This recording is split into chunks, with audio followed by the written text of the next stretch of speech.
잘 벌 때는 한 5, 6억 정도까지 벌었었고 영 못해도 아무 상관이 없어요. 중동 어디서 진짜 초대박 빅바이어를 잡으셔가지고 한 달에 3, 4억씩을 버신다는 분도 있고 진짜 죽고 살 때까지 바이어 하나만 잘 잡으면 잘 될 수도 있어요.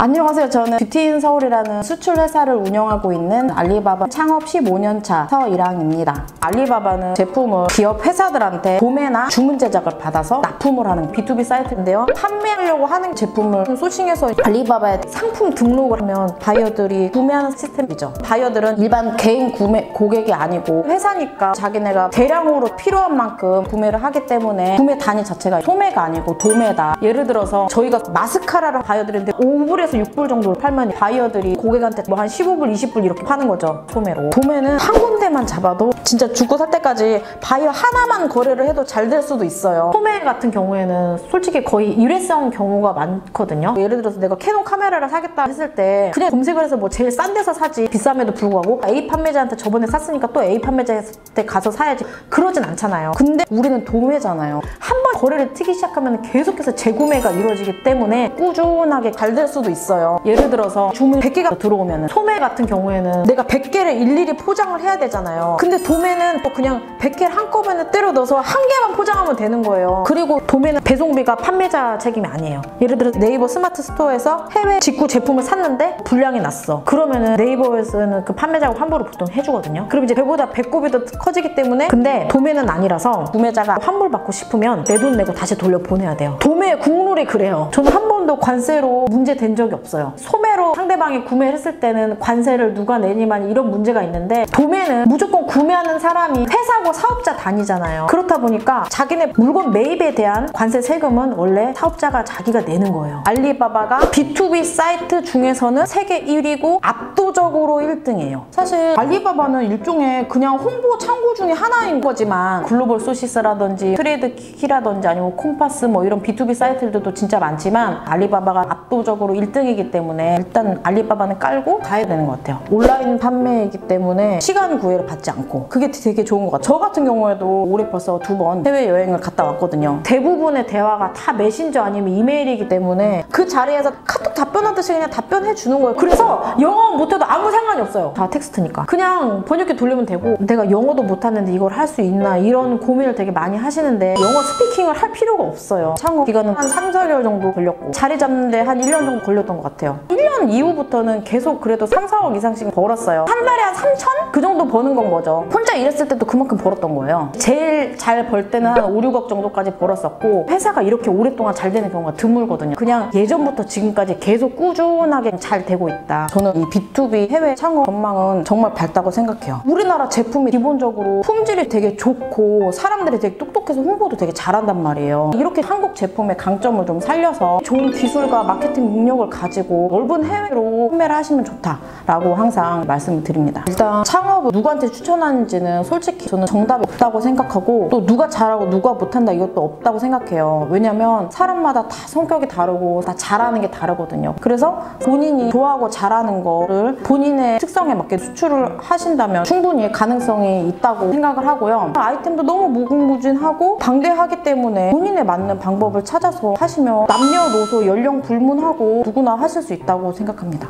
일단 알리바바는 진입 장벽 자체는 높은 게 맞아요. 회원 가입을 하고 나서 제품 등록을 하려면 500만 원 정도 되는 연회비를 내고 등록을 해야 돼서 대신 사이트 내에서 결제가 되지 않기 때문에 내가 알리바바에서 1억을 팔든 10억을 팔든 100억을 팔든 판매 수수료 자체가 발생하지 않아요. 그리고 내가 제품에 대해서 지식이 없으면 주문을 따기가 처음에는 힘들거든요. 만약에 창업을 처음 하는 거지만 그 해당 제품에 대해서 지식이 많이 있는 사람이다. 그럴 경우에는 좋은 것 같아요. 알리바바로 내가 올인을 해가지고 대박을 한번 해보겠다 이런 생각보다는 일단 제품을 올려보고 바이어들의 문의를 실제로 받아보면서 공부하는 시간을 한 1년 정도는 잡고 시작하시는 게 좋을 것 같아요. 초보자 분이라면. 다니고 있는 직장도 그만두지 말고 웬만하면 투잡으로 충분히 공부를 하시고 전업을 하시길 추천을 드려요. 총 창업 비용을 생각을 해보면 일단 알리바바 입점 비용이 한 500만 원이 있고 샘플 비용 한 100에서 150 정도 생각하시면 될 것 같고 그 다음 온라인 판매와 관련된 교육 같은 거 수강하시는 거는 워낙 요새는 인터넷이 너무 잘 돼 있어서 본인이 세이브 하시기 나름인 것 같아요. 그래서 총 창업 비용 생각하면 한 6, 700 정도 생각하시면 될 것 같아요. 내가 제품을 뭘 팔기로 했으면 그 제품을 어디서 사와야 되는지 그거를 이제 알아봐야 되는 거예요. 예를 들어서 화장품을 팔기로 했으면 화장품 제조 공장이 어딘지 네이버 검색으로도 찾고 네이버 카페 같은 데서 찾고 여러 가지 방법을 그냥 다 쓰는 거죠. 저 화장품 팔고 싶은데 뭐 제품 공급해 주실 분 있나요? 이렇게 해가지고 글을 올려요. 그럼 또 업체마다 다 분위기가 다르거든요. 여기에 최소 수량은 얼마에 가격은 얼마고 이 업체는 약간 이런 식으로 만들고 다른 업체는 다 방향이 다르니까 이제 내가 생각하는 제품을 잘 만드는 회사를 찾아서 한두 군데만 가보는 게 아니고 4-5 군데 정도는 돌아다니시면서 제품에 대해서 전체적으로 소싱을 해야 돼요. 저희 회사의 아이템은 속눈썹 연장술 제품이고요. 대부분 다 국내에서 소싱을 해서 판매를 하고 있습니다. 아이템을 선정하실 때 저는 국내 제품을 소싱을 해서 해외에다가 수출을 하라고 말씀을 드려요. 왜냐면 일단 국내 제조업체가 정말 많아요. 13만 개가 넘게 있다고 해요. 기본적으로 한국 제품이 품질이 좋고 소싱할 자원이 너무나 많아요. 그리고 아주 특별하게 나 혼자 파는 유니크한 제품을 팔 것이냐 아니면 사람들이 많이 찾고 많이 팔리는 제품을 팔 것이냐 그럼 저는 두 가지 중에 일반적인 거. 왜냐면 알리바바는 온라인 마켓의 특성상 새로운 제품은 사람들이 있는지도 모르고 검색을 안 해. 일단 1번은 검색을 해야 내 제품이 나오는 거지. 진짜 죽고 살 때까지